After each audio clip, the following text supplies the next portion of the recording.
And good evening, everyone. Welcome to another exciting Saturday Night Wine Stream and another exciting episode of Drink with Rick. I'm Rick, and tonight, well, I'm really excited because we have a red wine tonight, and I will explain why it's a red later.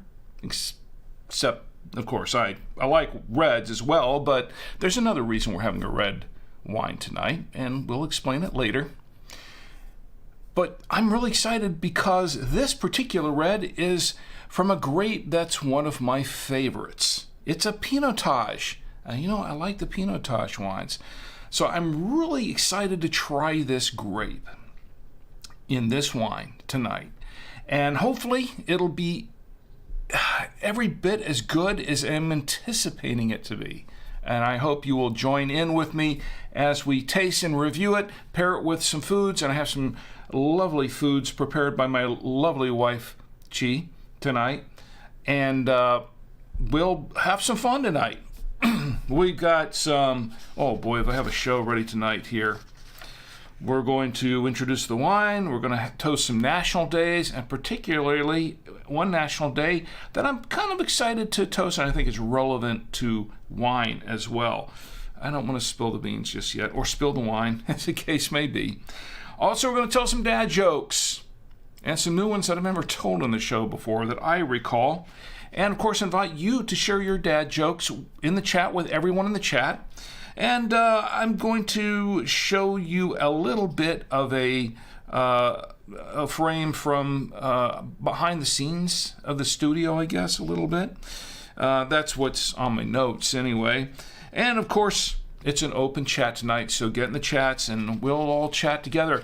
If you join me for the first time or for the 171st time, because this is the 171st episode of Drink with Rick on the Saturday Night Wine Stream, this is a stream of consciousness kind of show. Now, I do have my show notes, and I just read them off to you. They're right here. I just read them off to you. But I don't always follow them to the letter. Sometimes we go way off track because it is the stream of consciousness going. But the reason for this is because this show is not about me. The show is about the wine a little bit because it is a catalyst. The wine brings people together. And that's a fact. It's a proven fact. Over eons, the wine brings people together. And that's what the wine is here to do. And even though we taste it, review it, pair with food, the wine is really here just to get us to start talking with one another. Not at one another, but with one another. Because the show is not about me or the wine, really. The show is about you and me getting together on a Saturday night, just kicking back, relaxing with our favorite libations, no matter what it is. You don't have to drink wine. You can drink whatever you want as long as it's legal for you to drink and as long as it's okay for you to drink. I mean, I don't want you to drink anything that's going to hurt you or anything like that. Just kick back and relax with me. Enjoy the drink, your favorite libations, whatever snacks you have, join right in. If you've got the family, gather them all together and join in with me. And let's all just have a great time. Now, we don't talk about politics or religion on the show. Those are things that drive people apart. We want to talk about things that bring people together. That's what this show is all about. And that's what I want to continue with this tradition tonight, bringing people together. So get in the chats, jump in the chats wherever you are, if you can. I mean, if you can't jump in the chat, that's understood. But if you can, jump in the chats and say hi. Tell me what you're drinking or not drinking, or what you'd like to be drinking, or would like to see me drinking. And if I can afford a bottle of it, I'll see if I can try it. Drink it too. If I can find it. I'm having a little bit of trouble finding that. I'll see if I can remind myself to talk about that later. Look, join in the chats and say hi. This is where you can do this. And I have that ready. The webpage is ready.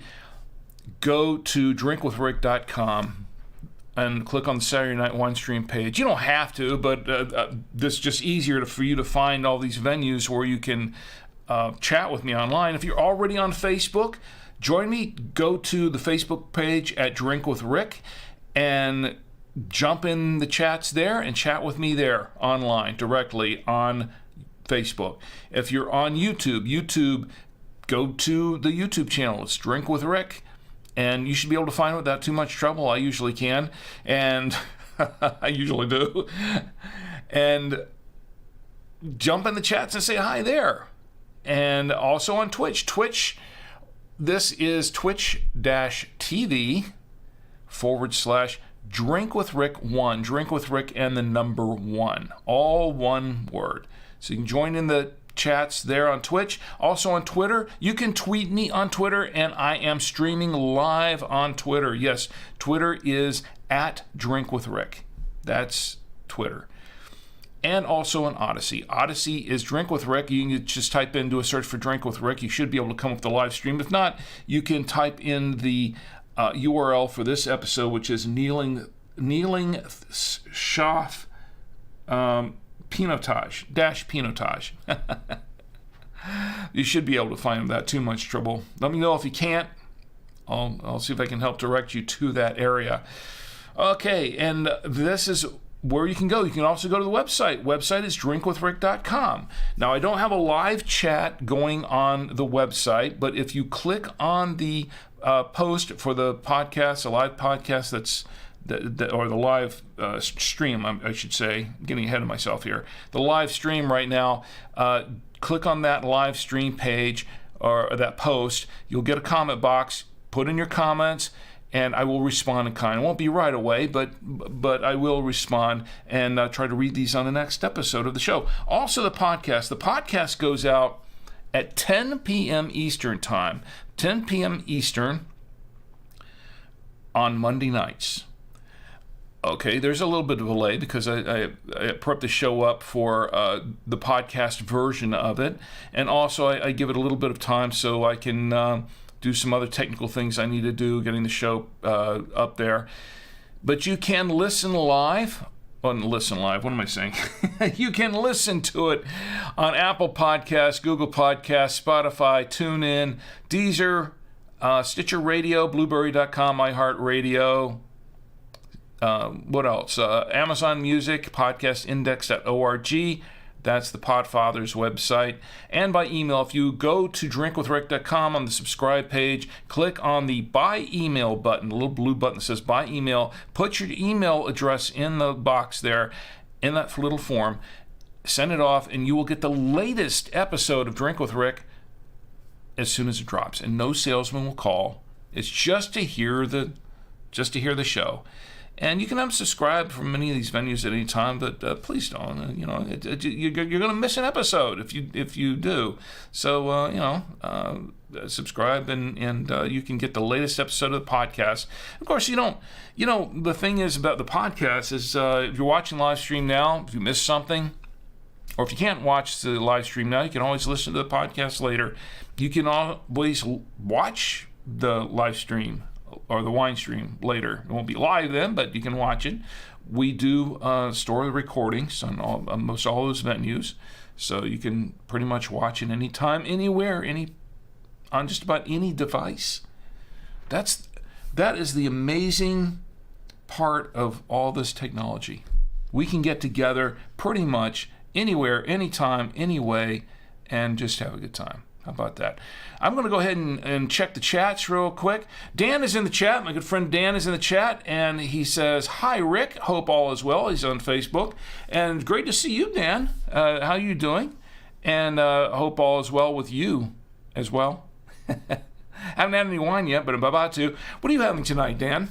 You having anything, any particular wine or beer or anything? You missed last week's show, and if you missed last week's show, let me see if I can pull it up real quick. Oh boy, I've got to share this to you. If I can find it again, what did I do with that picture? If I can't pull it, I've got so many things here on this photos. Here we go.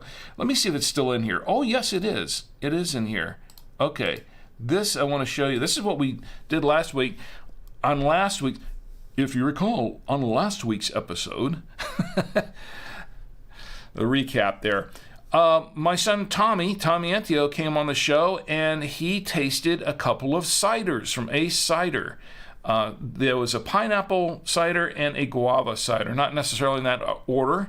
And I think we liked both the ciders. We both did a taste test because he prefers cider and he really likes it. So we had him guest on the show for a little bit. And he liked the guava, but his preference was for the pineapple. So what I did was I went back to Total Wine, which is where I found them, and I was able to find a whole 6-pack of them and bought those for him, and he's happy. Dan, I hope you're happy. Hope you're doing well, and just jump in and say hi. We're gonna have fun. And I mentioned, I don't know if you missed the first part. We're gonna have a lot of fun tonight. I've got some things going on, and you know what? Anything can happen, right?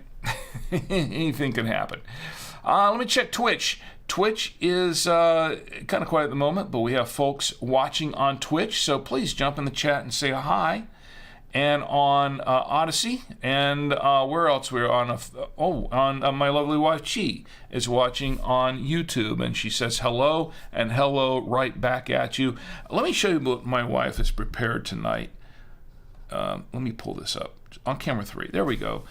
This is what we're going to pair with the food. I know this is interesting, and there are these two little ball things. I'll explain what those are later on as we go going. But we have a couple of cheeses, and we have some barbecue chicken with. I'm not 100% sure the chicken is going to go that well with this. I don't know. We'll find out. I was thinking burger, but a burger should go well with the Pinotage, but we'll see how the chicken fares. All right, so this is what we're drinking tonight. This is a Neethlingshof. Now, I know I really butchered the name of this wine at the very beginning of the show. I'm still trying to wrap my tongue around this, more or less, metaphorically speaking, this word. Neethlingshof, that's what it's called, Neethlingshof Estate wine. It is a Stellenbosch wine. It's a Pinotage. This is 2020 Pinotage. Oh, I love the Pinotage grape. We'll talk about this. And if you see the little sticker on the far right-hand side of the image there, just on the label, in that corner of the label, it actually says ABSA Top 10 Pinotage 2021. Now, here's the back of the wine. I'm going to read the back of the wine here. Neethlingshof Pinotage Estate wine. The historic Neethlingshof Estate. It's kind of hard to read. Neethlingshof. Can we say it 3 times fast? I can't. The historic Neethlingshof Estate. Just wait till I have some wine in me. Let me see, and then we'll try doing that. The historic Neethlingshof Estate, marked by an iconic avenue of stone pines, lies just outside the town of Stellenbosch. Here, terroir, technology, and tradition meet to create fine wines with an authentic sense of place. The style is medium-bodied, dry red wine, soil, decomposed granite, and sandstone. The climate is mild, wet winters, dry summers. Vineyards, southeast-facing slopes. Winemaking, harvested mid-February, fermented at 25 to 28 degrees Celsius. Maturation is 9 months in fresh and American oak. Flavor, ripe plum and cherry fruit supported by vanilla and spice. Oh, please don't spoil this for me. Food suggestion, roasts, casseroles, beetroot salads, and dark chocolate. Well, we don't have any of that, do we? And it's vegan friendly. Yes, this wine is vegan friendly. How about that? Estate W.O. Stellenbosch wine of South Africa, bottled by Neethlingshof. See, I knew I was going to mess it up. Neethlingshof Estate. Let's try this again. Bottled by Neethlingshof Estate, Polka Dry Road, Stellenbosch, South Africa. And the website is neethlingshof.co.za. And there is 14% ABV in this 750 milliliter bottle of wine. So that's what we got going on here. Wow, that's a lot to read. You know, I'm pretty amazed that, let's go back to that just a second. Look at the back of that. There's so much good information on the back of this.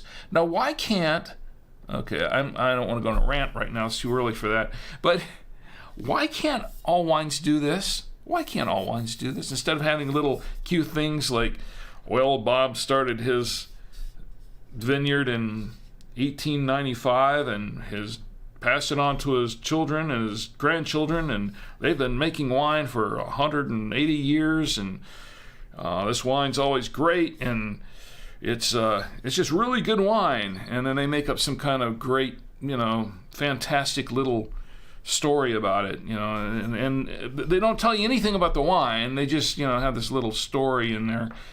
This is very refreshing, and I haven't had the wine yet, but the back label is very refreshing. The fact that they actually gave us this so much information on the wine itself and the winemaking process, that is pretty cool. I wish every winemaker did that.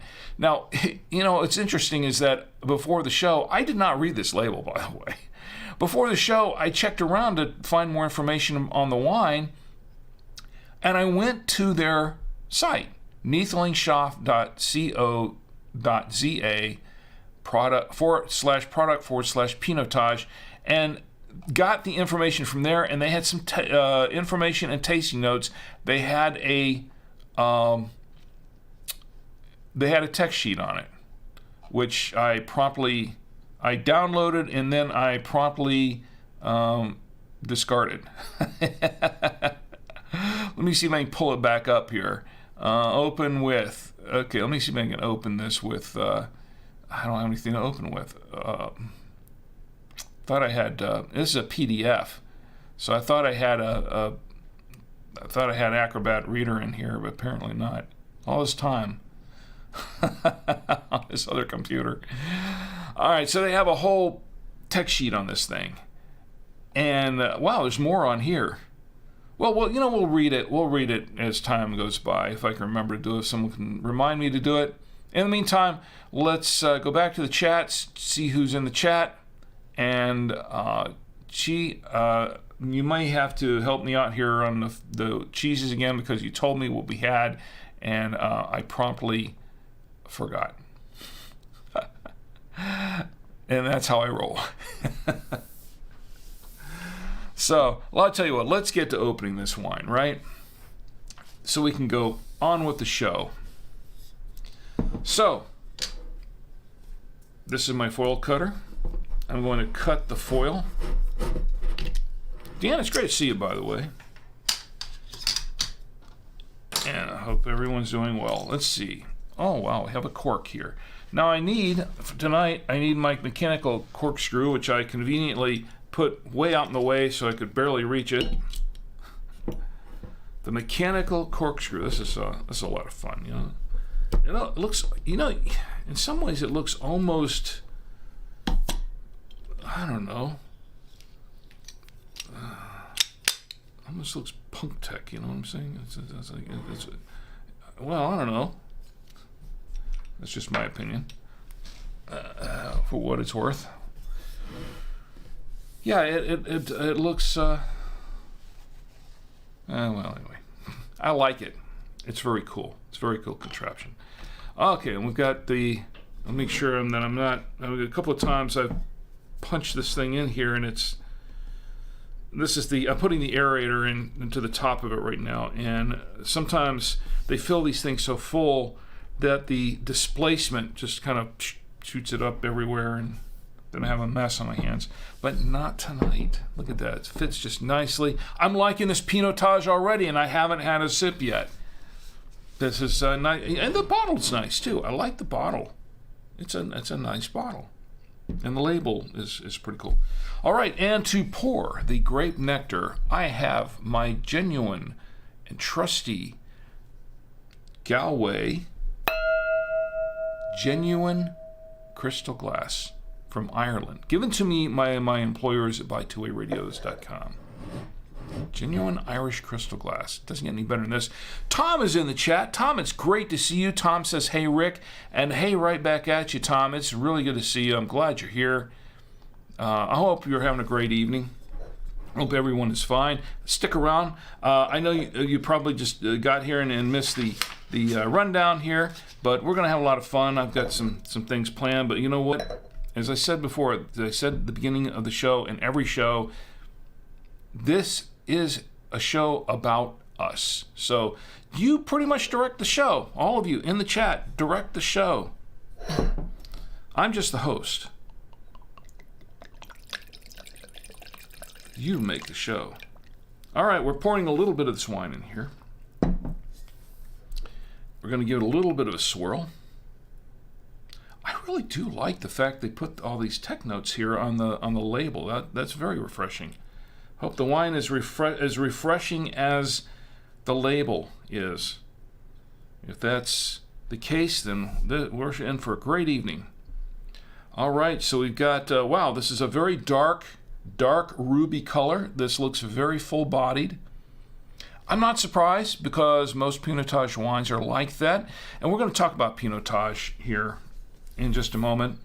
Let me set this aside so we can let it, I'll give it a swirl, and then we'll set aside to let it breathe a little bit. And I'm setting it, by the way, I'm setting it on my genuine Drink with Rick coasters, which if you don't have a pair, I'll tell you how you can get a pair for free later on in the show. And if you have a pair, you probably need a new pair anyway. They don't last forever, I know because I use mine a lot. And I go through them quick. Okay, so we're going to set it aside. I'm getting an aroma, some aromas from this right now, and I have it about 18 inches away from me right now. And I can still smell the wine. So this is a fairly strong bouquet. And it actually smells pretty nice from here. But we'll check it out a little bit more in just a moment. We're going to let it breathe for a moment. And while it's breathing, let's learn a little bit more about this wine. So I went around, checked around online, and I'll tell you where I got it in a minute. But I checked around online to learn a little bit more about it. And there is some limited information on it. Of course, Vivino has it listed there on their site, and they give it 3.9 stars for 99 ratings for the 2020 vintage. I found it, of course, on Neethlings. See if I can say it right. Neethlingshof. Say it with me all together 3 times fast. Neethlingshof. And of course, the 4th time I mess it up. And I haven't had any wine yet. That's probably how they came up with the name. I don't know. Had a few drinks. What are we going to call it? Oh, Neethlingshof. Yeah, that sounds good to me. Okay, so Vivino had it. It still has it, on their website. And I checked around Neethlingshof site, and they have it, of course. And with the winemaker notes, which I have here, and I'll read in a moment. Cellar Tracker has it.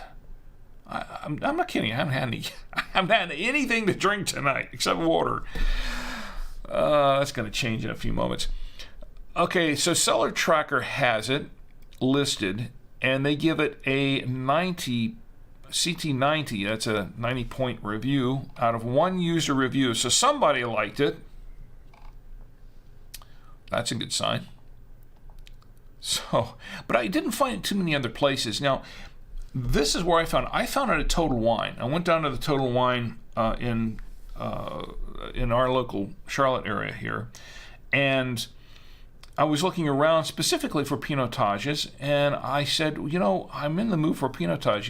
You guys have any Pinotage wines? Oh, yeah, here's our Pinotage section over there. It's not really a section, but it's a little, it was one shelf. It was kind of like the Greek wines that I found, they showed me last week. It wasn't its own little section, but it was just a little shelf with, about 7 or 8 different Pinotage wines. So I looked at a couple, and they recommended a few to me. And I spotted this one, I thought to myself, this looks pretty interesting. And they said, yeah, this is actually a pretty good wine. So I said, I will try that and review it. Now, it's been sitting up here for a little bit, but tonight's the night to try it out. And that's what we're going to do right about now. I'm going to check the chats one more time. See who's in the chat. Okay. And we have folks watching in. Don't be afraid to jump in, especially on Twitch. She says TJ, cheddar, and unexpected cheddar with parm on a stick. So what she's referring to is this. Tonight we have the Trader Joe's cheddar cheese. That's this right here. And then the unexpected cheddar with parm is on the stick. Thank you. Thank you. She appreciate it. And we're going to try that out in a minute. Now, one of those big ball things in the middle, we'll talk about that as well a little bit. All right. Let's get back to the wine tasting. All right, so I found it around 1709. Vivino had it. It was listed on, I couldn't find it listed anywhere on some of the other sites that have the pricing, the wine pricing. But I did have a receipt. And I'm going to tell you what I paid for this wine. I paid $1.99. No, that's not it. That's for the Black Forest gummy bears. Which has made me what I am today. I gotta stop eating those things. Okay, let me get the right one. Okay, here's the correct one. Neethlingshof Pinotage, 750 milliliter, $16.99. I paid $16.99 for this 750 milliliter bottle of Neethlingshof at Total Wine. This was on Valentine Commons Parkway in Charlotte, and it was in the Promenade, Charlotte, North Carolina. The prices may vary according to your location where you are. So let's go ahead and taste this wine. Just checking around, make sure everything's good. Okay, everything's good. All right, let's give it a whiff.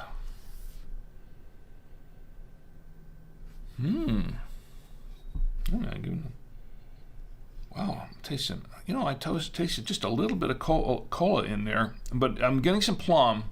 And kind of earthy tasting.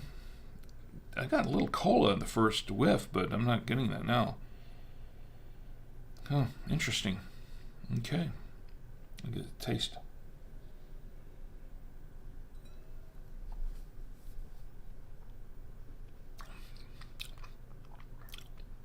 This is a busy wine. I want to say a little complex, but that's only because there's a lot going on in this wine. I'm tasting some plum. I'm tasting some oak in this wine. It is earthy. I'll have to say that it is somewhat earthy, but I'm also getting a little blackberry in it, and I'm getting mostly dark fruit is what I'm getting here. And something else again. Let me see.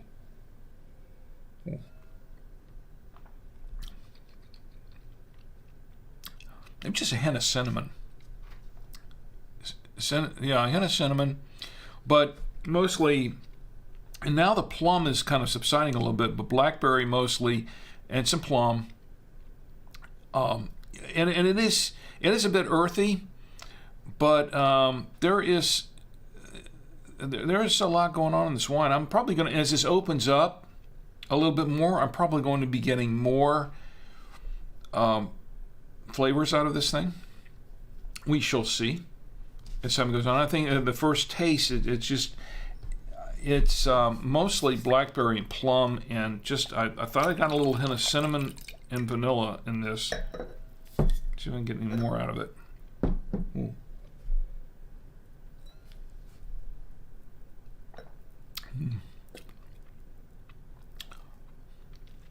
A little cinnamon. Yeah, I like cinnamon. Now this wine is kind of medium. It looks full-bodied, but it's kind of it feels like a minimum body. You know, it's not super bold. And maybe it's the lights, but it looks full-bodied, but it's kind of a medium-bodied tasting wine. It's not a super bold wine at all. It's just I guess it's just full-bodied in the looks. Very, very dark complexion. But there's some tannin in the wine, not a lot of tannin. It's kind of medium tannin in the wine. It is dry wine. to be sure. And one thing I like about Pinotage is that it is a dry red, but the tannins are not too strong. They're not too light. They're just kind of in the middle there. You know, it's nice. It's a fairly nice wine. Now, an interesting thing about this wine also is that when it was going down, and I still can taste it in the back of my throat, it has a very long finish. This wine has a very long finish to it, but it's kind of it finishes out very nicely. Has a very, very nice, smooth finish to it.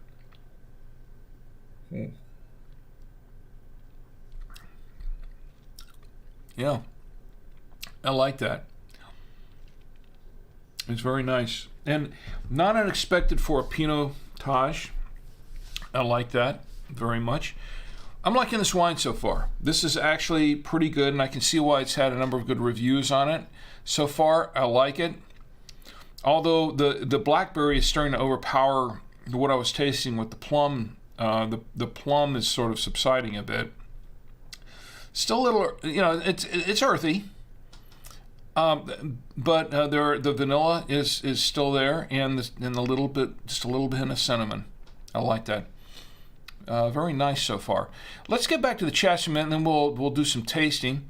And Tom, I hope you're doing really well. It's great to see you here also. And let's see who else we got going on. Jump and say hi on Twitch. Please don't be afraid to do that. All right, so we got the chats live. We're live everywhere tonight. This is actually probably one of the smoothest streams in a while. Barring any thunderstorms. I heard earlier tonight, well, we're going to have some thunderstorms. I'm thinking, oh no, I don't want a repeat of what happened a few weeks ago when we momentarily lost power and lost the lights in the studio. We didn't lose the stream because I had my main computer on backup, but my secondary computer, the one that I see all the chats with and that I can get all the feedback with, that went down. So I thought at first that everything went down, and then I realized we're still, everybody was telling me that we're still online, that we're still up. So I wasn't necessarily panicking. I was just saying, uh-oh, we got to get this going again. I just wasn't sure where to go next with that. But the show continued, and all was good. Anyway, so what we're going to do? Oh yes, we're going to pair it with some food. So let's pair it with some food. I have on camera 3 once again. We have some foods to pair it with. Now, this should go pretty good with grilled meats, and a lot of Pinotages do, and some gamier meats. Like some game, deer and meat, maybe some bison, a bison burger. Pinotage in general, I like to have a Pinotage with a bison burger or something like that. I wouldn't say bison is necessarily gamey. I mean, it's not as gamey as some of the other meats, but it's definitely different from a regular burger. Anyway, so what we do have here is we have this. This is a barbecued chicken wing from a local barbecue place, Q Shack, as a matter of fact. It's pretty good. I don't have any barbecue to go with it, but it's a smoked chicken wing, smoked and grilled chicken wing, smoked mostly, I think. So we're going to try it with that. This may work pretty well. I don't know. We'll find out. Let's have a little bit more. I'm going to pour a little more wine. Let's try it with a chicken wing. It's a cold chicken wing now. That was a big bite too. Pardon me, folks. It's going to take a minute to chew through this. Once again, that's how I roll. Wow. That was a big bite.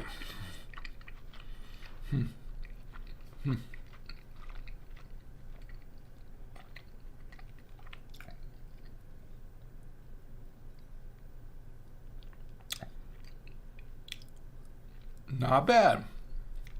Not bad. Now, I wouldn't say this goes great with barbecue overall. But that smoked chicken wing, it was not too bad. It was okay. I liked it. I'll be honest, this would probably not be my first choice for a smoked chicken wing. But I could drink it with a choke, I don't want choke, with a smoked chicken wing. I could have it with a smoked chicken wing. It's okay.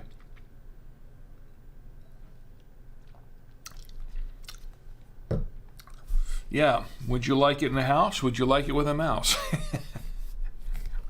Well, let's put it this way. I think it would go better with a smoked chicken wing than with green eggs and ham. I'll just put it that way. Okay, so what else we have going on? All right, camera 3. Oh, you know what?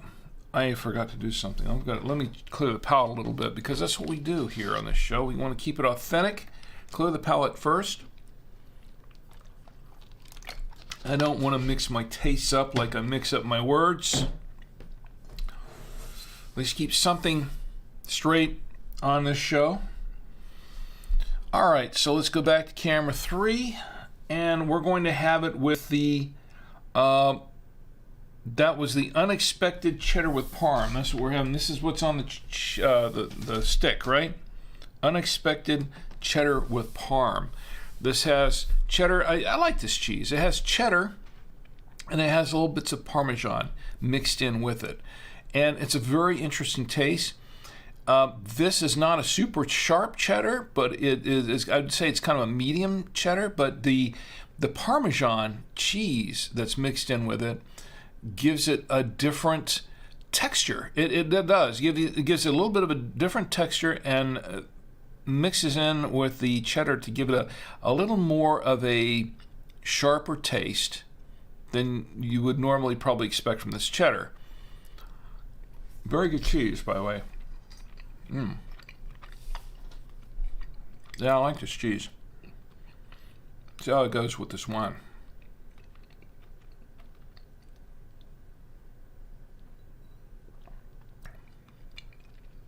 Oh, I like it. Hey, I like it with the cheese. The cheddar, the parm. It adds a little extra tartness to the Parmesan. And it just brings out the Parmesan in the cheese even more. I like this. Pretty good. It was a nice pairing. Okay, well, we'll go ahead and clear the palette one more time. And let's go back to camera 3. And let's try it this time with the, what is this? The Trader Joe's cheddar. It's just a regular cheddar. This is probably pretty close to the same kind of cheddar that the other is with the Parmesan in it. So we have two cheddars. We have basically two white cheeses with this red wine. Unfortunately, my wife just informed me before the show that we are out of the Trader Joe's double cream Gouda. Normally, we pair it with the Gouda.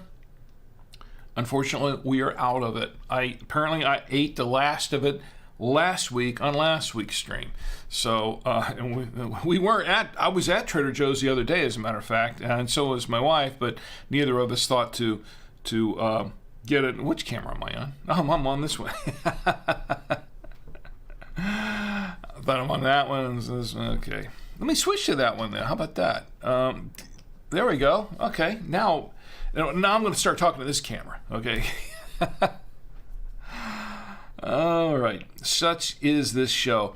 So here I am sticking in this camera, and it's anyway. So this should be a pretty decent cheddar to go with this wine. Now it's a white cheddar. And it is a medium cheddar. It's not really super sharp. It just doesn't taste that way to me. So.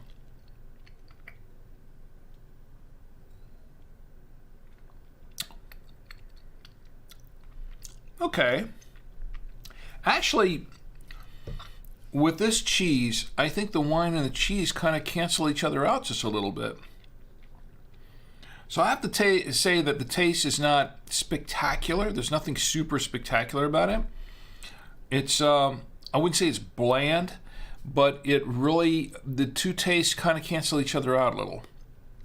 Whereas unlike with the cheddar with the parm, the wine really accentuated the Parmesan in the cheddar, brought it out, and made that mix really more dynamic. And I like that. I like that pairing. I like that pairing better this one. Oh, if only we had the Gouda with us tonight. I would love to try this with the Gouda. Maybe another time. We shall see. All right, let's go back to camera 1 for a minute. Now, oh yeah, I should pull up camera 3. All right, there's one more thing on the plate that we have to talk about, right? It's this. These little ball things that my wife has prepared, and which I am really hesitant to try just now. I think I'm going to wait till the end of the show to do this because this has sugar in it. These are donuts. These are donut holes, is what these are. These are homemade donut holes, deep fried in olive oil. Is that correct, Chi? Right? Is that what you said before the show? They are donut holes deep fried in olive oil with some icing on it, because she knows how much I like icing. Sprinkles too. Whoa. She's got sprinkles on this too. Wow, a double. Oh, my. See, my wife loves me. She does. She shows it in so many ways.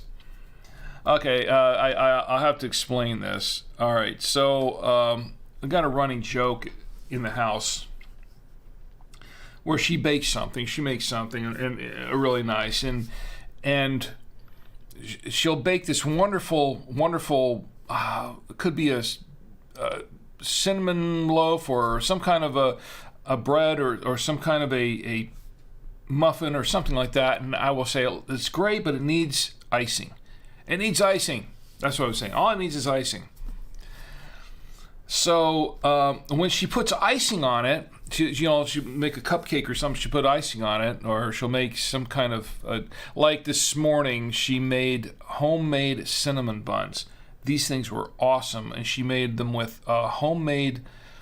She made a couple of different kinds. She made one with some butter icing, and then she made one with cream cheese icing.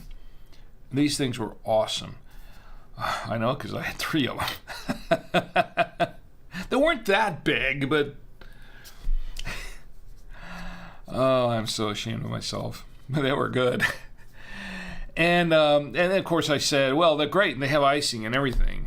And then I said, well, it needs sprinkles.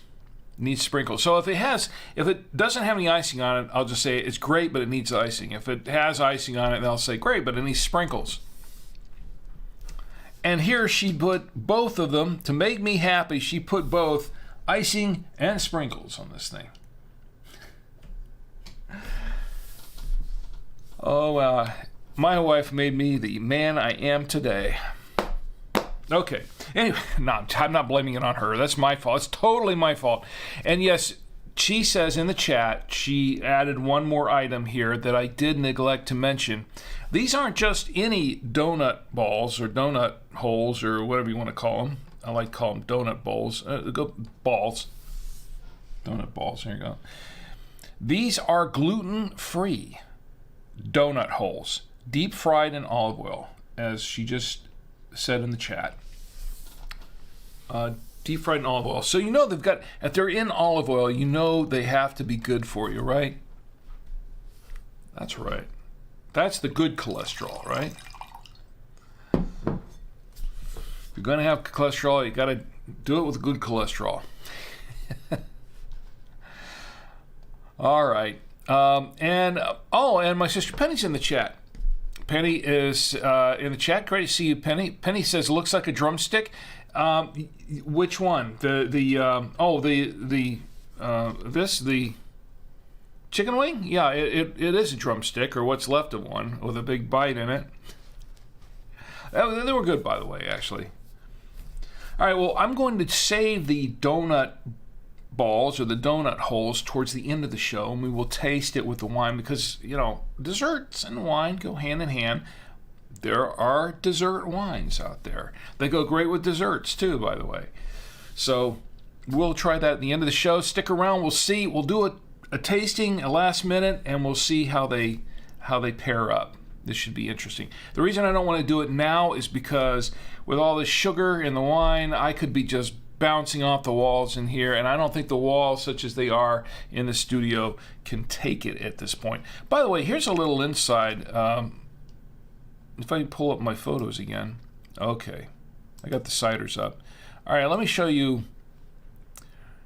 Here you're getting, because you're part of this show, here's a backstage look. Here's one backstage look. I was trying to find another of the console here, but couldn't find it. I sent it to that square guy on Twitch, and I forgot where I put the actual original photo. But this is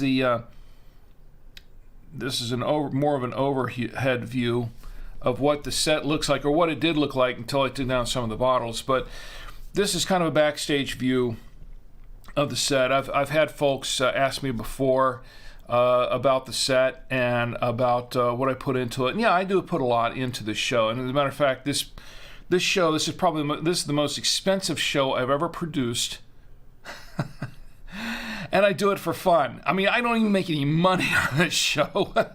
It's just something I do for fun on the side. And I put more money in resources into this show than I have in any of the other dozen podcasts and streams and shows that I've done in my 16 going on 17 years of podcasting. So that's what that looks like.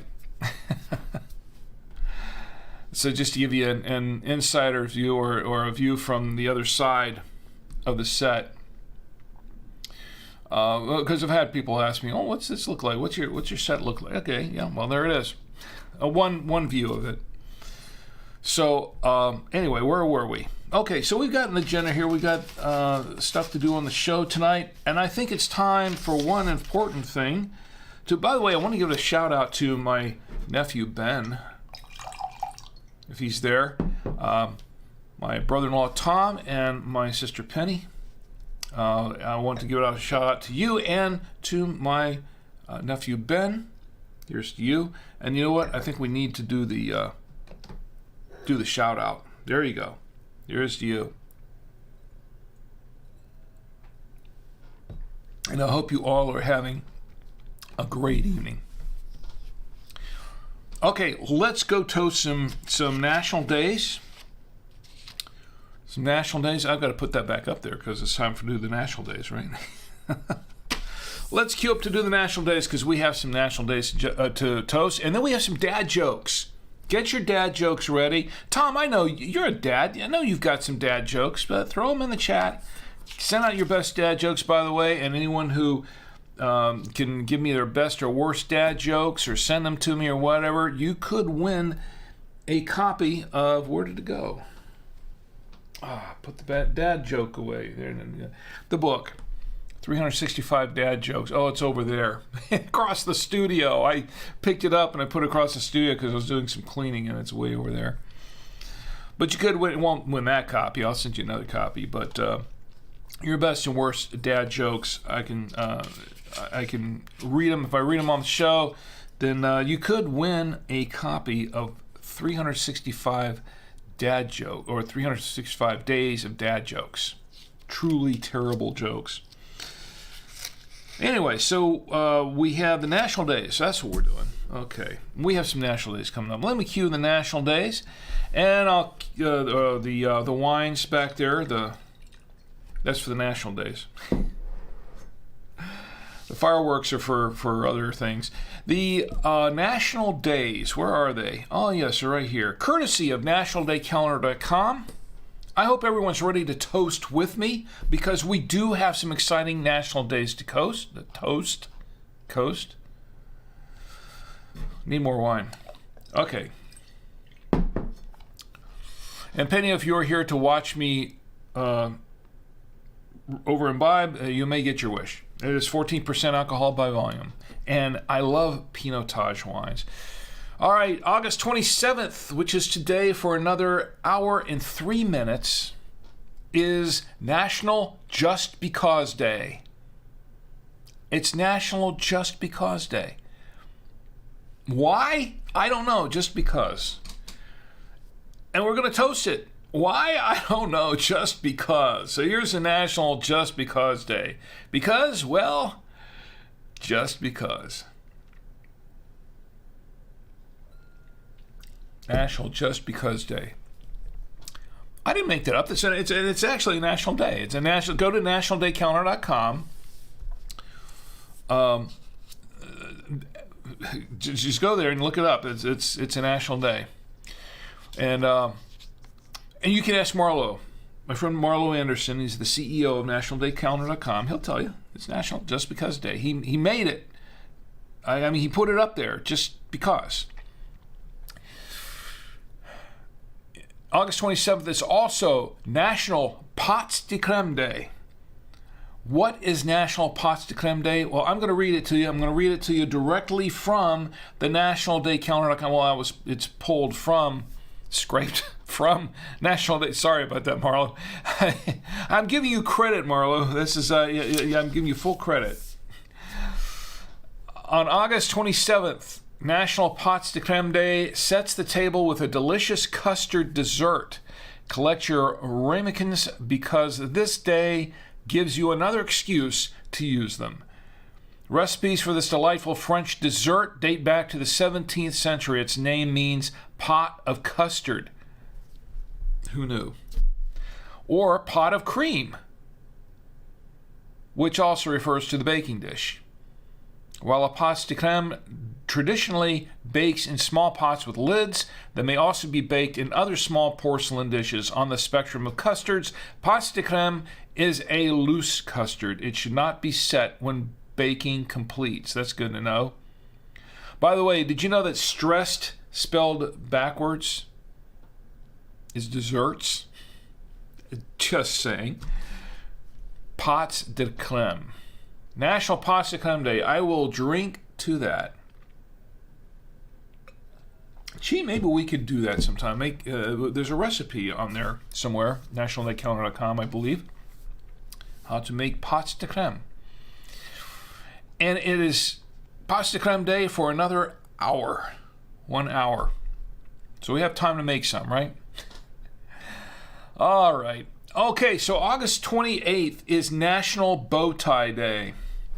National Bow Tie Day. I'm not a bow tie person. I have worn bow ties in the past from occasion, and I have done that from time to time. Mostly when I've rented a tux and had to we go to various events where I rented a tuxedo and weddings and special events like that. When we got married, I had to wear a tux. I had to. My wife said, "You're wearing a tux today." Of course, I gladly wore it for her. But I've worn it on. I've worn a tux on several occasions. I don't own a tux. I've had to rent them because I don't go to enough events where where it's worth it for me to buy a tux. It costs so much to rent them as it is. Anyway, here's the National Bow Tie Day.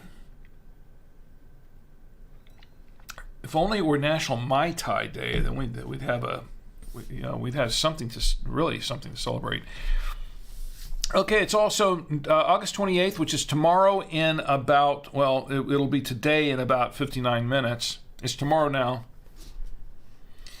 Semantics aside, it's not kicking in yet. Trust me, it's not. It's just I just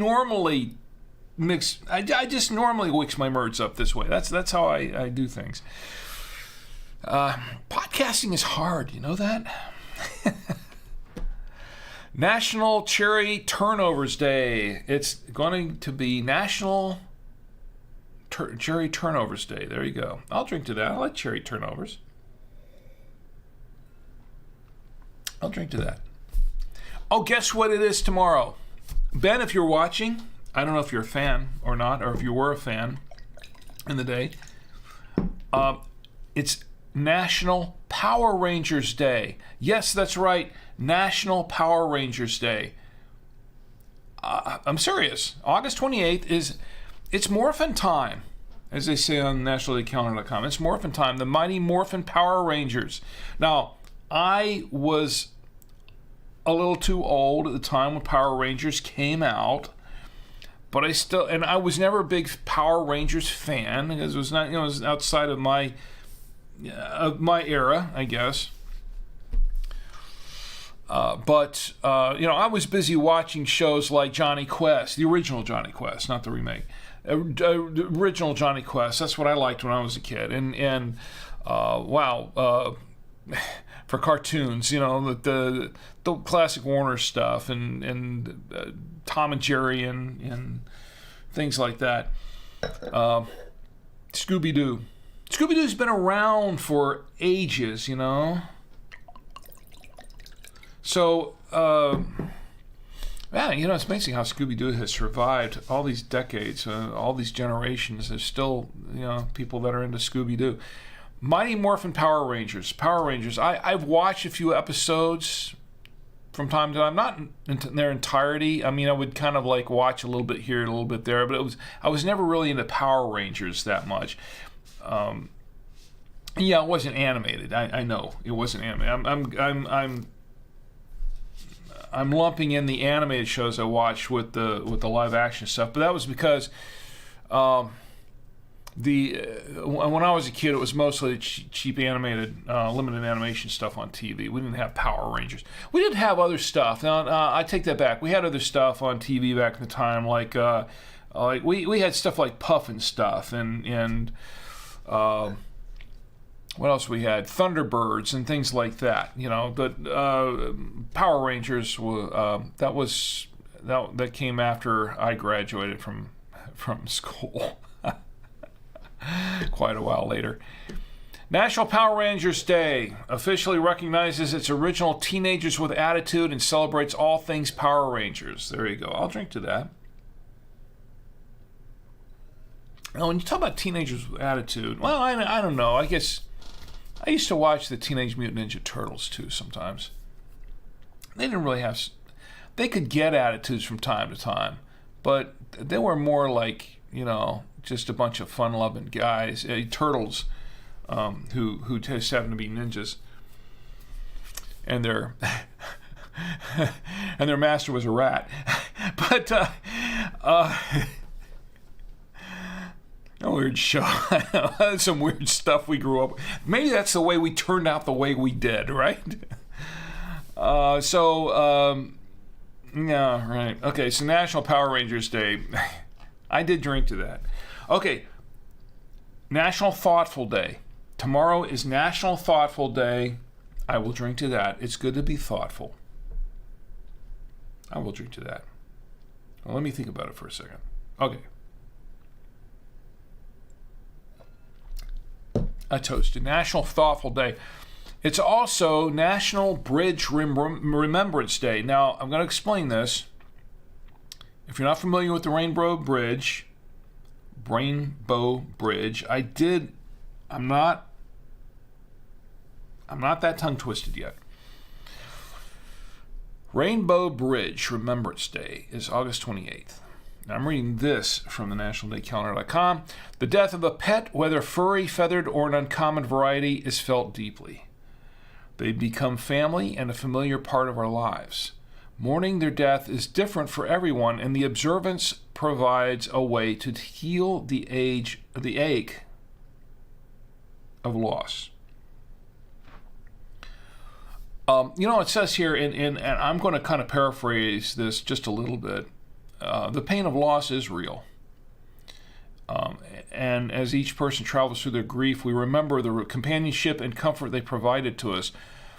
Don't forget that part of the relationship included care provided by you.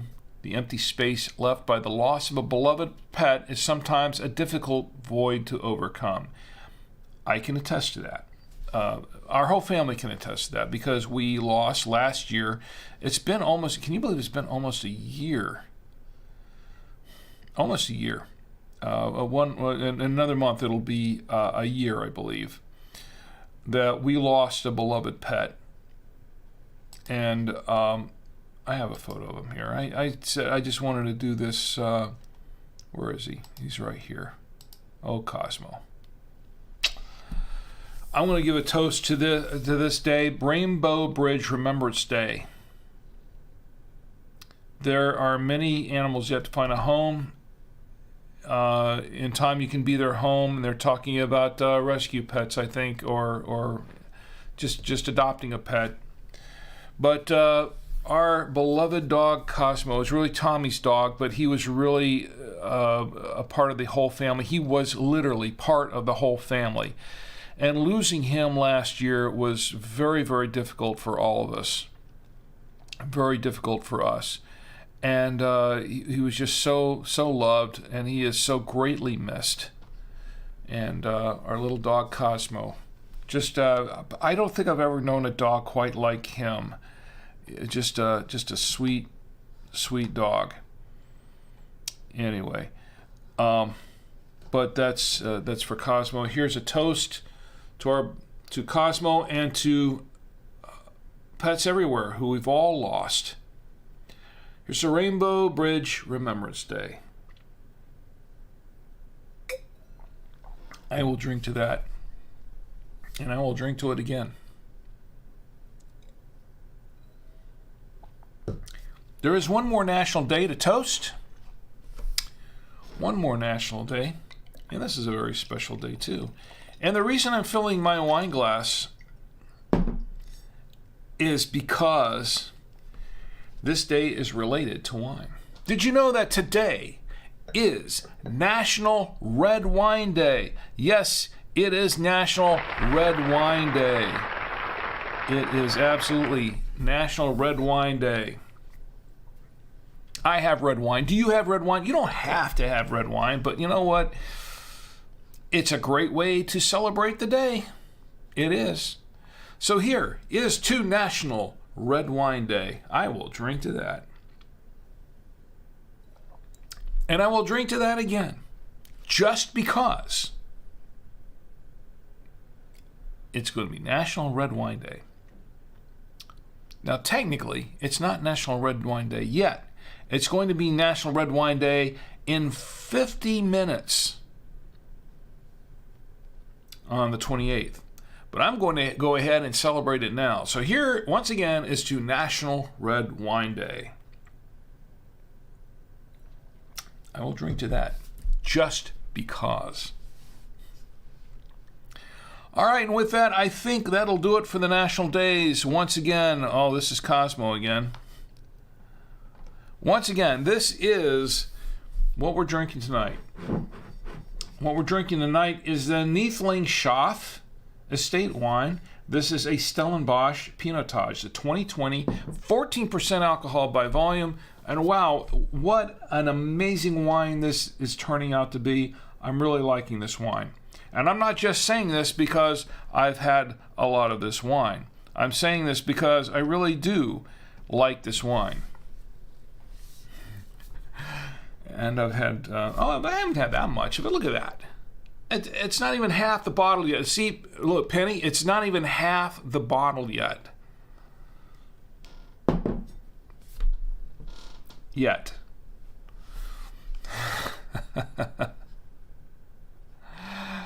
All right. Tom, I know you're a white wine drinker, right?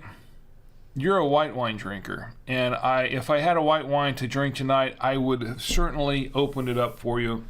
But I tell you what, we have to visit soon, and then I will bring a bottle of white wine, and we can share that. And I will try to find a really, really good one that you will certainly enjoy. Or you can recommend one for me. That's fine, and I will give it a try. I know you, since you like the whites. You can recommend one for me, maybe one I haven't had yet, and I'll certainly try it, and I'll give it a fair review on here. Just let me know. All right, anything else going on tonight? Oh, it is quiet in the streams tonight, isn't it? And I think I know why. Yes, I do think I know why. But we do have folks watching, and I appreciate you being there watching. Thank you for being here. We've got folks watching on YouTube as well. Jump in and say hi, by the way. All right. And let's see what else we got going here. What's next on the agenda? Next on the agenda is, oh, you know what? I've got the wrong. There we go. I just want to make sure I've got all the chats up properly. We have folks watching on Odyssey. All right, what's next on the agenda? Oh, yes. We have an open chat. Oh, dad jokes, right? We got dad jokes going here. Okay. Following the itinerary here. Before we get to the dad jokes, there are a couple of... let me see. Well, maybe there aren't. Oh, yes, there are a couple of comments. I have to read a couple of comments. All right, for Yadagami.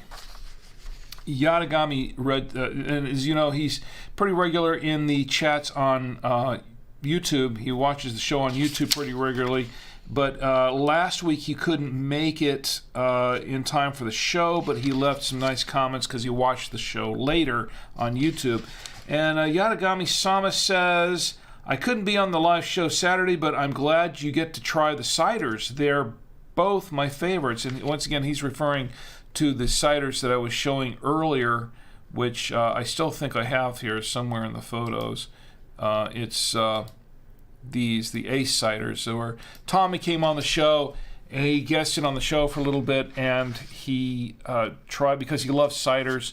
He's our resident cider expert taster, and he tried the Ace Guava Craft Cider and the Ace Pineapple Craft Cider. He liked them both. He preferred the pineapple over the guava, but he did like them both. And Yadagami and we had a couple of people in the chats in different chats that recommended these Ace ciders. So I said, well, go ahead and get a couple and try them out and give them a review, and we did that. And that's what that was all about. So Yadagami also says, you'll have to buy some more for your son. He really liked them. Yes, he did, Yadagami. And once again, I appreciate your comments here. I had to print them out because I didn't have them on the screen, but I printed them out. And appreciate the comments very much. And yes, I did. I bought a 6-pack for him, and he is enjoying them. He really likes those ciders, by the way. So there were good suggestions, by the way, and I think it was Yadagami recommended one of them, and Brew recommended who's in the chat on Twitch. He recommended one of the others. So we bought one of each, and we each actually I bought 2 of the guava. I just did, but we bought each of them on those recommendations on the ciders, and we tried them both on the show last week, and they were thoroughly enjoyed by both Tommy and me. So great suggestions, and see, that's how it works here. That's how it works here on the Saturday Night Wine Stream. You suggest something here in the chat, and I try it out, and especially if it's something that you like and you want me to try, I gave it a fair review. Tommy gave it a fair review, and you know what? We really enjoyed them. They were great.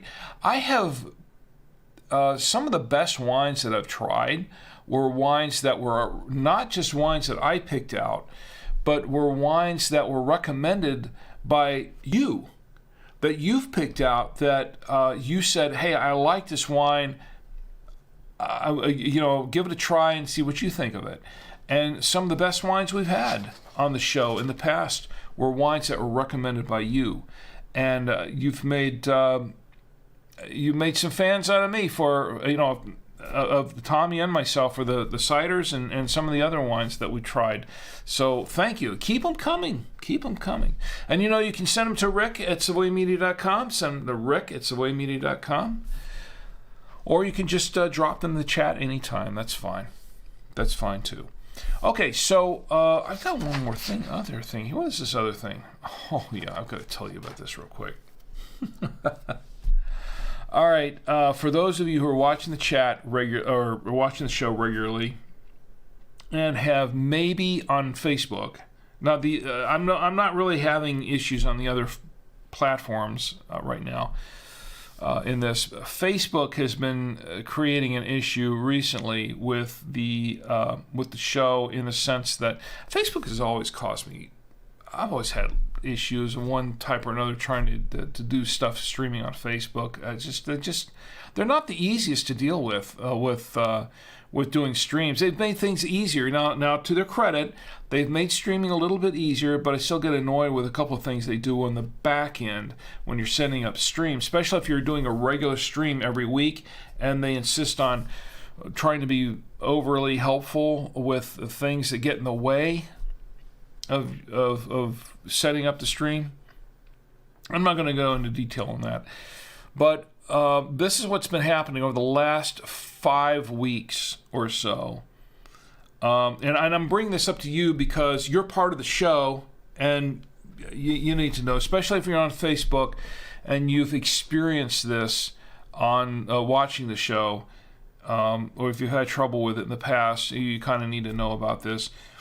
You know that's not coming from this end. It's not being caused by me here or any of the production going through here, because we send this show out straight out there and we multi-stream it to 5 different platforms, and for the most part we don't have trouble with anyone else.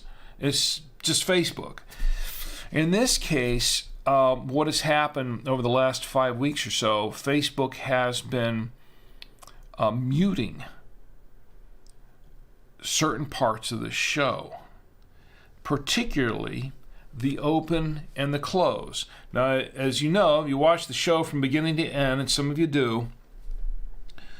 I start off with the because I'm basically it's a warm up to the show.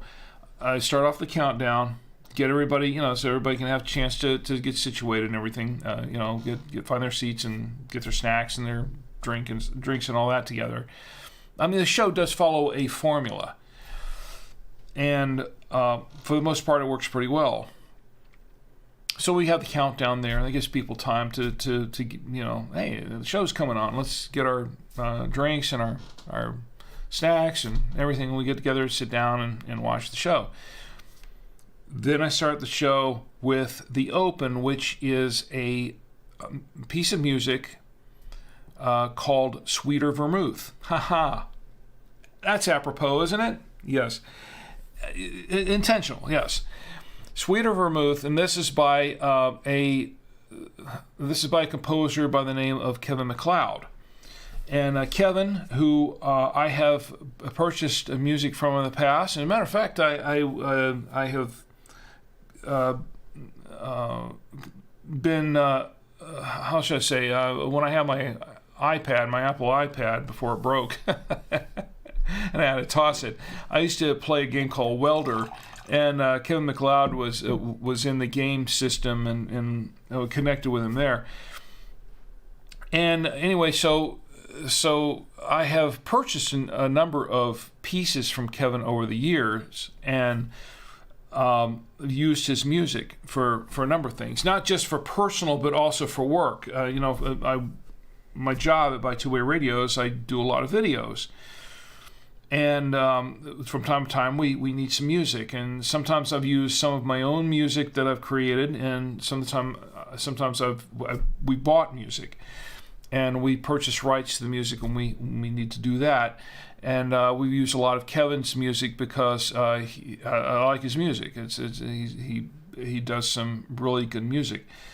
So I use his Sweeter Vermouth music. That's the name of the song that I use at the beginning and the end of the show, and it works really well, and it fits. It really does fit the overall theme of the show.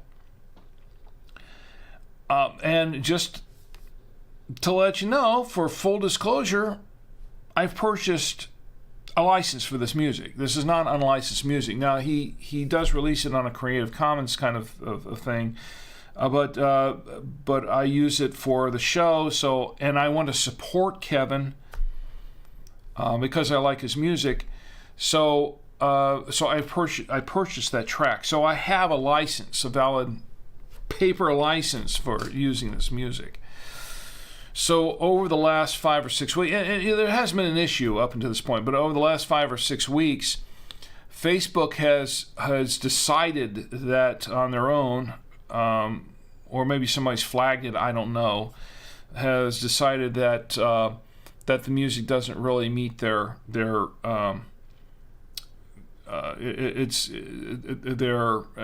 don't have the rights to play the music. Well, first of all, they don't have to worry about that because I have the rights. I purchased the rights for this music. Kevin says it's perfectly fine to use the music. It's his music. And, no problems there. So, that's what I play. And then Facebook has taken it upon themselves. I guess their bots have, but I got something for Facebook. But they've taken upon themselves to mute the music track when it comes on. So for those of you who have seen the show later and have seen 30 seconds of just the Drink with Rick placard there, the title, with nothing going on, like, you see the bars and tone come up, and you see the Drink with Rick countdown, and then you'll see it just go blank for 30 seconds, nothing going on, and then it cuts to me coming in, and the end, the credits and that sort of thing. No music. This is why. Because Facebook has taken upon themselves to mute the music. Now, I don't know if everybody's experienced this. Now, me on my end, apparently this is, I can hear the music, but some others may have experienced where they can't hear the music. So there's 30 seconds of just Drink with Rick, and they're going like, well, where's Rick? They see the countdown, and there's like 30 seconds of, well, where's Rick? What's going on here? I'm bailing.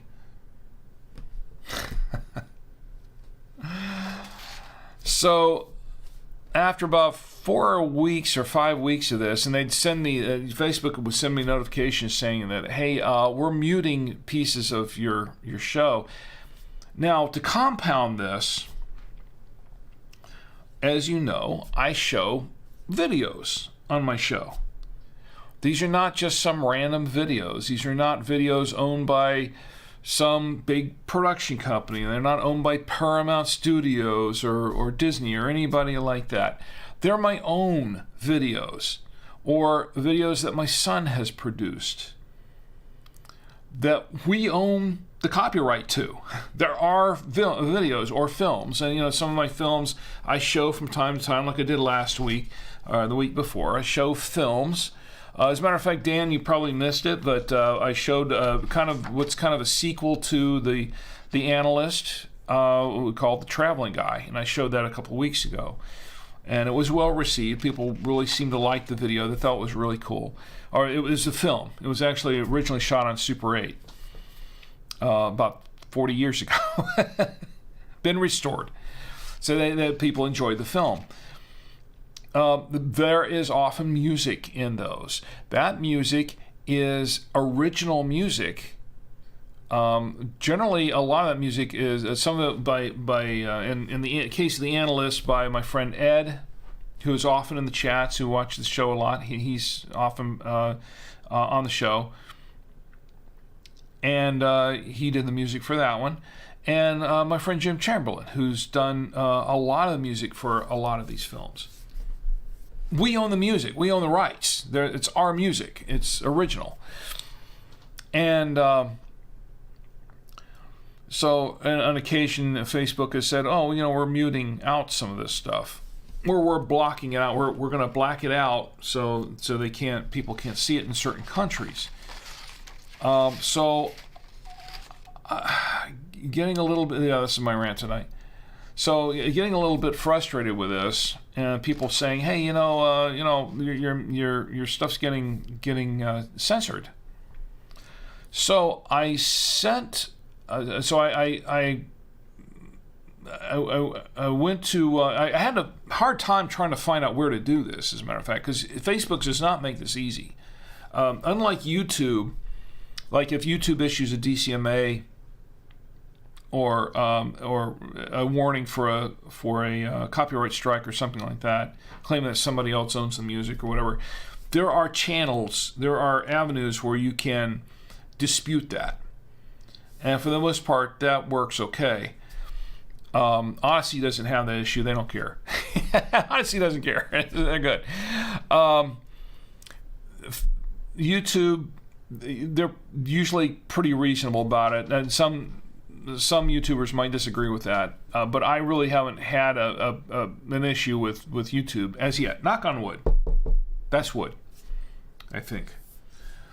But Facebook is just they're just a little over the top on this, but they don't make it easy for you to do this. They think they do, but if you want to dispute this kind of thing, you have to jump through. I try to dispute it the first time they did it, the first couple of times. I click on what I'm supposed to click on, and it takes me nowhere, or it takes me to just an information page about why they would have done this. There's no link to, like, okay, where's the form that I'm supposed to... I had to Google up the form to find out where the form was to get on Facebook and say, hey, I want to dispute this. I had to do this. Because Facebook is not very... When it comes to... They're probably going to censor me for this too. I don't know. Because I'm critiquing them, I guess. I don't know. Who knows? So if I suddenly go poof off the air, on Facebook, that's why. I'm not being critical. I'm being honest. They make it very difficult, and so I'm looking around trying to find this form, this alleged form for disputing it. I finally found it, but I didn't find it from Facebook. I had to go online and search around and find out other people, and they said, oh, here's where you can find the form, find a link to it, and then I had to go to the link. So I filled out the form, and I put in the license, I have a PDF copy of my license for this legally purchased license for this piece of music, and inserted and included it in there. And this is what they sent to me. It is a completely automated... It's got this guy's name on it, but apparently he didn't even look at it, because this is what he sent me. And by the way, it didn't come right away. It came like days after I turned this thing in. He goes, hi. Very, just not hi Rick or anything like that. It's just hi. It's a cut and paste job, obviously. Thanks for contacting Facebook. Your video is muted in certain territories where Meta does not have music rights. If you have permission to share everything in the video, including the audio, you can appeal the action and have your content restored by locating the notification you received. Remember that people should only post videos that they have the right to share. Oh, really? To learn more about video copyright protection on Facebook, please visit the intellectual property section of the Help Center, and then they give the link to it. Thank you, and this is from Mario, Facebook. Allegedly an actual person, but this is obviously a cut and paste job. Because muted in certain territories, they won't tell you which territories it's muted in. They don't tell you which. Now, they did send me a thing saying that it's in certain countries, and they listed a few, but it's kind of vague. Where Meta does not have music rights. It doesn't matter if you don't have music rights.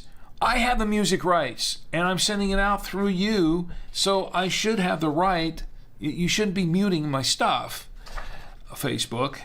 If you have permission to share everything in the video, including the audio, you can appeal the action and have your content restored. Apparently they restored some of it, but at least to me, I don't know if it's restored everywhere else where everyone can see it. So if you, and the reason I'm sharing this with you is because I'm asking for your help, asking for your assistance. And of course in a condescending way, they're saying, remember that people should only post videos they have the right to share. Oh, really? Really? Like I'm so stupid I don't know this already. Okay. So condescending. Okay, anyway, I'm sorry. I'm ranting here. It's just this stuff. There's no person personal touch to this at all. Mario, they think that putting their name, that's somebody's name in there, is going to make it a personal. They didn't look at it. They didn't even look at it. It's just a cut and paste job. Now, supposedly my stuff is back and operating, but the last time I checked, they weren't making my videos available to be shared. And now I do put the videos, or I have put the Facebook videos on my website in the past to share out. They've blocked a lot of them. They've blanked out a lot of them. So I've switched over. I've taken the Facebook ones off, and I've put the YouTube or Odyssey ones on, because those are open and they don't seem to have a problem with them. And as a matter of fact, YouTube acknowledges that it is a license that's licensed to me from Kevin MacLeod, and I didn't have to do anything on that one. So apparently, YouTube's smart enough to realize this, but apparently Facebook is not, and they don't seem to care. So that's where I need your help. If you see any of my videos on Facebook where the opening, the close, or any part of this is muted, or if you have trouble where the video is blacked out or any part of the video is blacked out, please let me know. Send me the link to it. Send me an email at rick@savoyamedia.com and let me know what's going on, because I would really appreciate it, because this will help me and trying to get this resolved. Or maybe just if the worst comes to worst, just getting off Facebook altogether, because it's just sometimes just more trouble than it's worth. I'd rather avoid the conflict and just go where I'm wanted than stay where I'm not. You know what I mean? Ed is in the chat. My good friend Ed is in the chat. It's great to see you, Ed. Sorry I was on my rant and I didn't. I wasn't ignoring you at all. Ed says, I cede any analyst music rights I might have to you. Well, Ed, I give you full credit for the music and the analyst, by the way. My good friend Ed, he is in Florida, and we've been friends for a long time, for decades. I worked with him at Disney. Ed and I worked together at Walt Disney World, Florida, for many years. We were roommates for a period of time. And let me tell you something. Ed was one of the, you know what? I think Ed was the best roommate I ever had. One of the best roommates I ever had. Apologies to Perry, because Perry was also a great roommate and a good friend as well. Still is. A good friend. I mean, even though we're not roommates anymore. But Ed, one of the best roommates I ever had, and just a really cool guy all the way around, and very, very smart guy, and talented in his own right. A talented writer as well. So, Ed, it's great to see you here, my good friend, and I really appreciate your assistance on the film, and well, if I ever make any money on this film, which I probably never will, but if I ever do, trust me, you're in on that, okay? I've never made any money on this film. It's like I show it, and it's just kind of a thing out there. It's something everybody watches, but I've never. Boy, if I could make some money on these films, that would be great. But I don't know if that would ever happen. Help me at least pay some of the bills over the years for transferring the films and all the work we've put into it. And Ed, too. Ed did a fine job on the audio, by the way. Okay, so what else we got going here? Dad jokes. We're going to tell a few dad jokes before we leave. Okay, let's tell some dad jokes. I don't have a dad joke background. Let me see if I can come up with one. Is there a dad joke background? I don't have one. Let's see if I can come up with one. I can come up with this one. This is a classic. All right. Here's a dad joke background. All right, we'll use this. right, let's tell some dad jokes. And don't be afraid to put your dad jokes in there if you want. All right, dad jokes. I've got a few up here. Okay. What do you call two monkeys who share an Amazon account? Primates. That's not even worth a rim shot even. Okay. What's blue and not very heavy? Light blue. That gets a rim shot. Okay. I told my wife she needs to start embracing her mistakes, so she hugged me.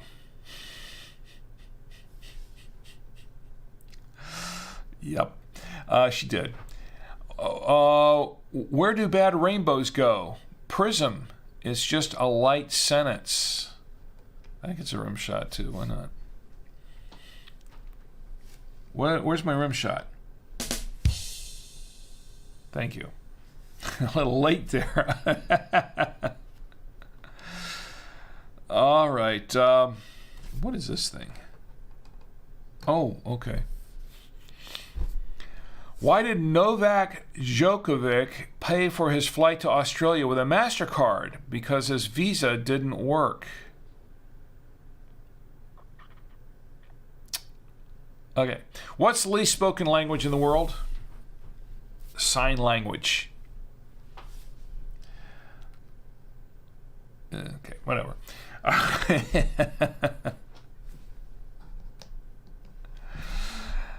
What else we got here? Okay. Oh, this is interesting. Who is the most lonely billionaire? Can you get this? Who is the most lonely billionaire? Elon Musk. Yeah, that got something. Okay.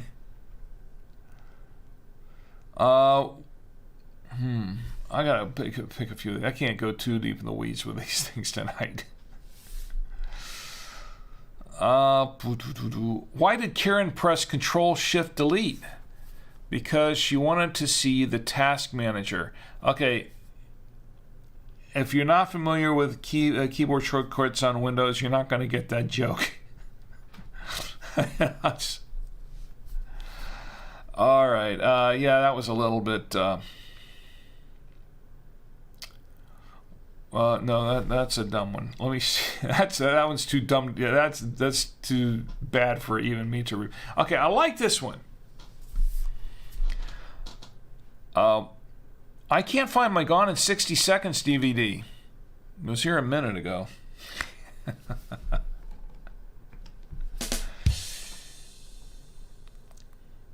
That rim shot was late too. See, that's why I need a producer here. I need a producer so to get those rim shots and be more timely with it rather than me. What do you call a criminal landing an airplane? Condescending. I don't know about that one. I think that one gets the crickets. Oh,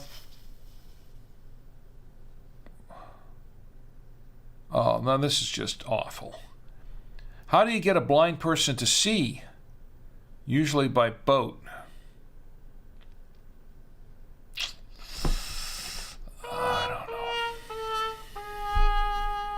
Yeah, that's just bad. Hey, look, I got the wrong one up.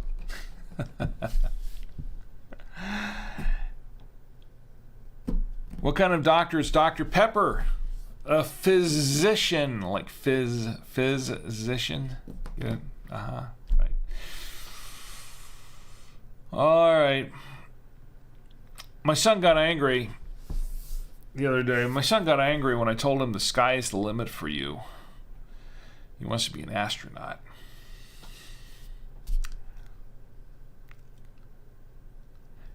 Oh, also, here's one. Yeah, I don't know if anybody's gonna.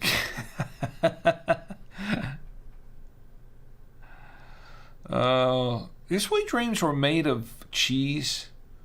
Who am I to disagree? Disagree. I messed that up. I messed it up. I can't believe I messed it up. Okay, take two.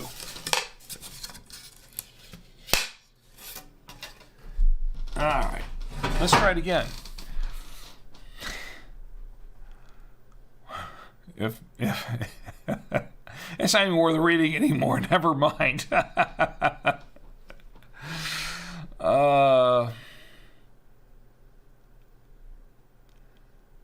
I'm really excited for the amateur autopsy club I just joined. Tuesday is open mic night. Yeah.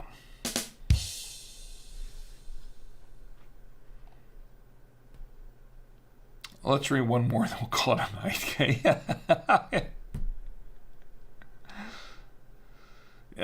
Let's see. I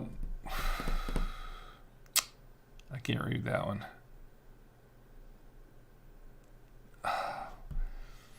Okay. What do you need to make a small fortune on Wall Street? A large fortune. Yeah, I used to hate facial hair. Then it grew on me.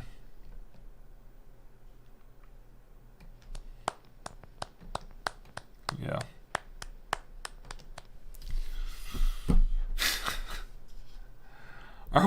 Are we done with these tonight?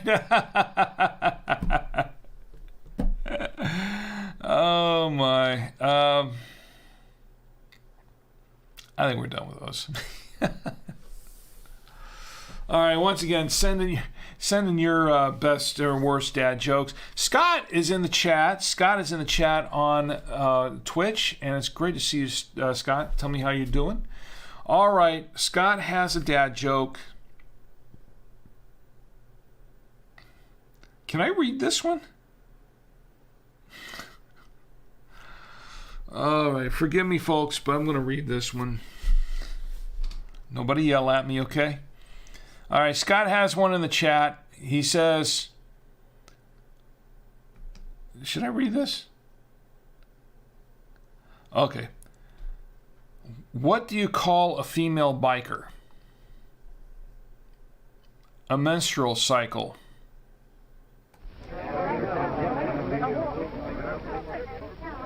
I'm serious, that wasn't one of mine now. That was one of yours. That was one of yours. It was a clean joke, so I mean, I couldn't deny a clean joke. I'm going to get some flack for that. Probably. I'd probably. Okay, so Ed's got one. Ed's got one in the chat. Ed says, 2 milk cartons notice a third. One of the two says, that carton must be Spanish. The label reads, soy milk.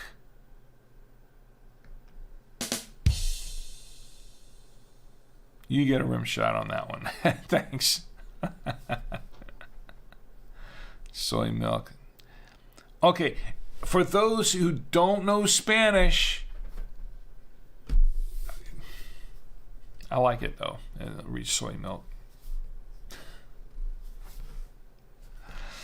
All right, yeah, it definitely does all the dad jokes tonight. Okay, well, if Facebook wasn't muting me now, before they're going to mute me now, I'm pretty sure. All right, so there are a couple of things. There's one. I had one more thing, didn't I? Just one more thing. Okay. So let me tell you what we're reading, what we're drinking tonight. This is what we're drinking tonight, reading dad jokes. Neethlingshof, look at that. I said that. I'm still sober. Neethlingshof Estate Wine, Stellenbosch, a Pinotage, the 2020 Pinotage. And I like this wine. It is very, very good. I like it. Of course, I am kind of partial to Pinotage grape. By the way, I was going to show you this. I almost forgot about that. That's what I almost forgot about. Let me tell you something about a Pinotage grape. Pinotage, for those who are not aware of what a Pinotage grape is, Pinotage is a blend of two different grapes. It's a blend of, now this is a grape from South Africa, okay? Pinotage is from South Africa. It is their very own grape that they developed. And they developed late in the or early in the 20th century, and they started really making it to a wine around the 1940s. And it is a blend. This is a grape that's pretty much a hybrid of a Pinot Noir grape and a Saison, also known as a Hermitage, a Saison. So it's a Pinot Noir and a Saison grape melded together. It's a hybrid grape grown together. It's its own grape, and South Africa is its origin, and it's a fairly recently invented or developed grape. And whoops, that's the wrong picture. That's not the grape. Those are the ciders. All right, maybe it is time to close it up. But it is an amazing grape. It's really, really good. They make some really good wines. And I first tried this the first year that we were doing the Winestream. And it was just, I'd never heard of Pinotage before.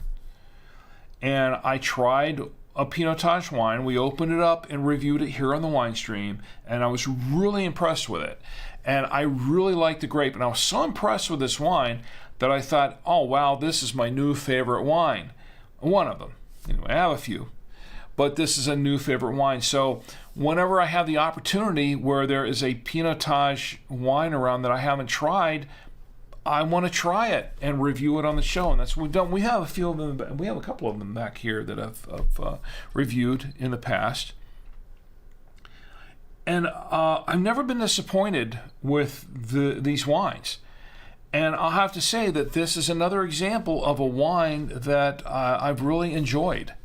So far in this whole show, I've really enjoyed the wine. Now, I'm sure people are going to ask me this, if they haven't already, in the chat. My sister Penny probably pretty much. Well, if you're really enjoying this wine, why does there still have a bottle of it? See, I know my sister. It's something that my sisters would ask. If you are enjoying this wine so much, why aren't you down into the bottle? I am kind of down into the bottle, and that's how you really find out about a wine. You get it down into the bottle. Well, that's because I've been talking, and when I get to talking, as my family knows, I get to talking more than I'm drinking. So that's my fault. It's totally my fault. All right, so let me check chats again. I'm just checking around to see what's going on. I really have checked Twitter lately. Twitter's been full of its own drama lately, and I'm not even going to get into any of that. Staying out of that stuff tonight, as I try to do. Rob Greenlee is posting some stuff on Twitter right now, and I can't read that though. That's totally unrelated. Totally unrelated to what I'm doing tonight. Anyway, so we have one more thing though. I'm going to give a final review of this wine, but I have one more thing to try, and that is this. Yes, it's time to test out the donut balls, the donut holes. Time to try those. To try the donut holes. Before we do that, I have one thing I want to do. I have a word from our sponsor. It's no secret kids love bugs, but that's no way to eat roaches. Try Chug-a-Bug, naturally flavored insect drink. Naturally flavored because it contains 90% real insect juice. Have a cake or just a mug, but you'll never choke on a leg when you Chug-a-Bug. Found fruity, flying, tangy termite. Our sponsor tonight is Chug-a-Bug. All right, so anyway, I've shown that how many times before People like to watch that. They get a kick out of that. It was a short commercial, like a satirical commercial that we made back in. Yeah, it was on film back in the when I was younger. And we did that for a film club contest. Anyways, I'm still holding this donut ball, which I believe is supposed to be called a donut hole. And according to my lovely wife Chi, she made this. It's homemade, and she made this with love and with care and with icing on it and sprinkles. So I can't complain about it, and I haven't even tried it yet. But she, and this is homemade. She made it tonight while I was doing my show prep. She was downstairs making this. So I'm making show prep for the show, and she's making delicious desserts for the end of the show and after the show. So we're going to try it now. And this is fried in olive oil. Is that correct, Chi? Fried in olive oil. So you know it's going to be rich. This is going to be rich. So we're going to try it now. We're going to try it with a little bit of wine. Let's see how good this dessert is with this wine.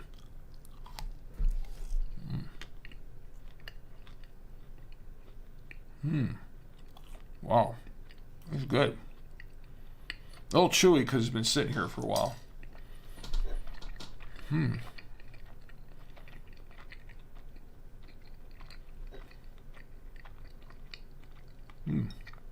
That's really good. Wow, I'm impressed.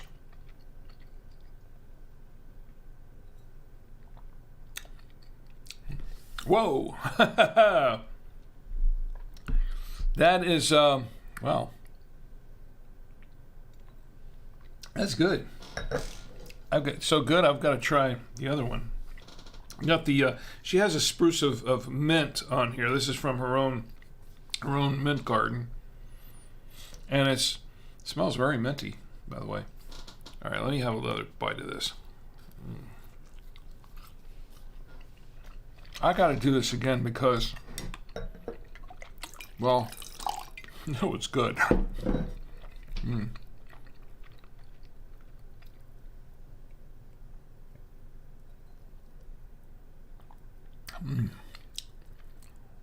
Wow.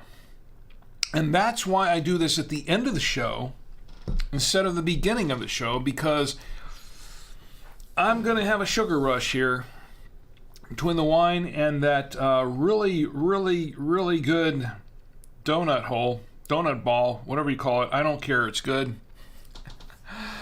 Wow. I'm impressed. Very, very good.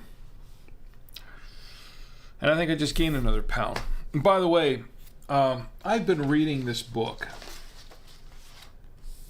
I have a book I've been reading by my friend Maxwell Ivy Jr., a friend of mine. He is known as the blind blogger, and he has a podcast as well, and he's written several books. This is one of them, called It's Not the Cookie, It's the Bag, an easy-to-follow guide for weight loss success. I am planning to review this book, hopefully next week. But before I do that, and of course I may have one to give away for free on the show after the review. Yes, I do have a bookmark. See, I've got my Drink with Rick bookmark. It's not the official bookmark. They're just cards, but I'm working on an official bookmark. I'm going to need one. As you can see, I haven't finished reading it yet. I haven't gotten around to finish reading it yet, but when I do, we're going to review it on the show and give it a fair and honest review. And as you can tell, I really need this book. And I'm going to try the methods that he's put into this book. It's a challenge from myself that I've made to myself, that as soon as I finish reading, maybe that's why I haven't finished reading it yet, because I'm putting off reading it, because as long as I haven't finished reading the book, I haven't started the diet yet, right? Oh, I'm terrible. But as soon as I finish reading this book, though, I'm going to start implementing his diet plan in this book. and then I'm going to see how it works. See if it works for him, and it may work for me. We'll see. Maybe not, but maybe. We'll see. But that's going to be part of my fair and honest review, so we will try that. How about that? All right, in the meantime, I've got a message retracted. My wife put a message in there and she retracted it. I could be in trouble later. Probably in trouble. Anyway, so I'm going to give you a final review of this wine. This is what we've been drinking. The Neethlingshof. Yes, it's pronounced Neethlingshof. This is a Pinotage. And this is medium body, dry red wine. Soil, decomposed granite and sandstone. Climate, mild, wet winters, dry summers. I'm not going to read this whole thing again. Vegan friendly. This is a vegan friendly wine, and it is 14% alcohol by volume. I really, really like this wine. Okay, let me tell you what I was tasting in this wine. I was tasting blackberry. At the very beginning, I was getting plum mostly. After the first taste, I was getting mostly blackberry, and the plum took a back seat to that. I was also getting some vanilla and a hint of cinnamon in it. It's also kind of earthy, a little bit leathery, actually, as I'm drinking this wine. And it has a very nice finish to it, medium tannin, but it has a very long finish, but it's a very nice finish. And even though it's 14% alcohol by volume, I'm not really getting the alcohol taste in the finish. I'm getting more of a fruitier finish, which is really nice. I really enjoy this wine, and I recommend it.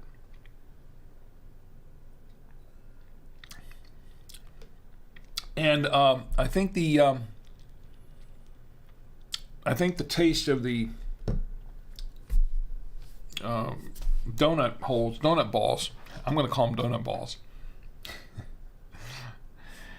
it's kind of overtaken the taste of the wine. So I really can't taste the wine so much anymore. It's the donut ball in the mouth. Really good though, and I highly recommend it. It was $16.99 is what I paid for it at Total Wine. $16.99, and I have the receipt to prove it. $16.99. So I do recommend this wine, and it's a dry wine. Now some people don't like dry wines. It's a dry wine, but I love dry wines,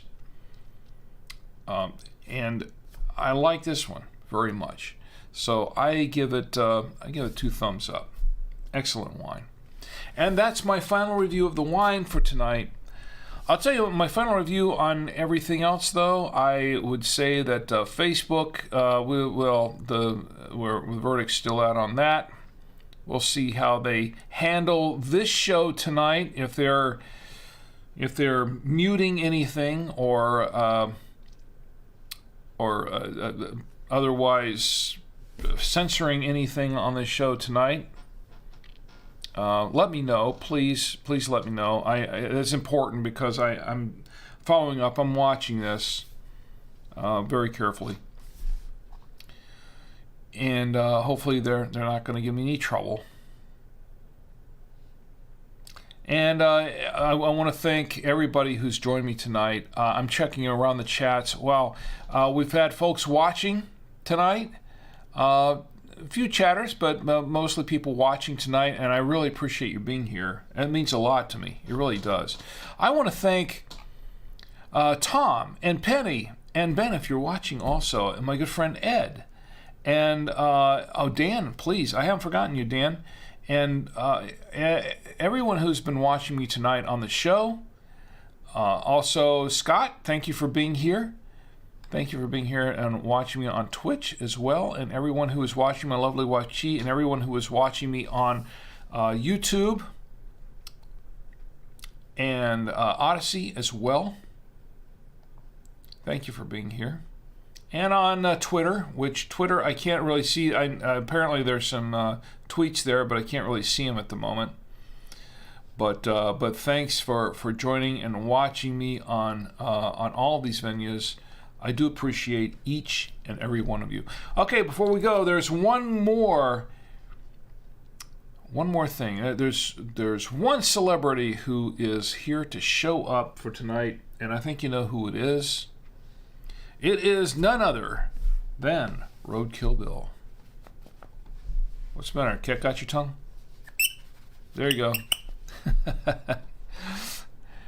Roadkill Bill, who's being squirrely as always, but he has a very important message. He is the official mascot of Drink with Rick on the Saturday Night Wine Stream.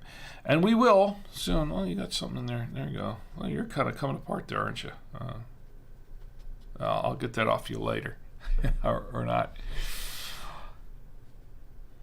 He's official mascot of Drink with Rick on the Saturday Night Wine Stream. And one of these days, we're going to show you his origin story.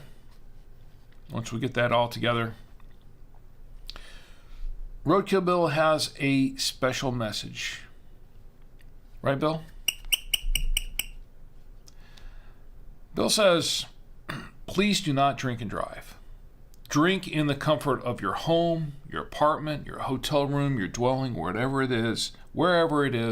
Do not drink and drive.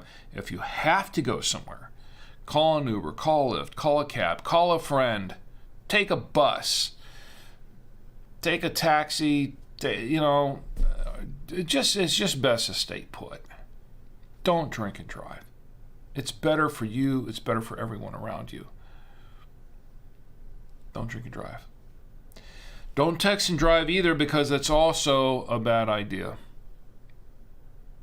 And why do I say this? Because I care about each and every one of you. And I want you to have a great week. But most of all, I want you to have a safe week. So you can all join me here again next week on the Saturday Night Wine Stream, and we can all get together and drink with Rick. Good night.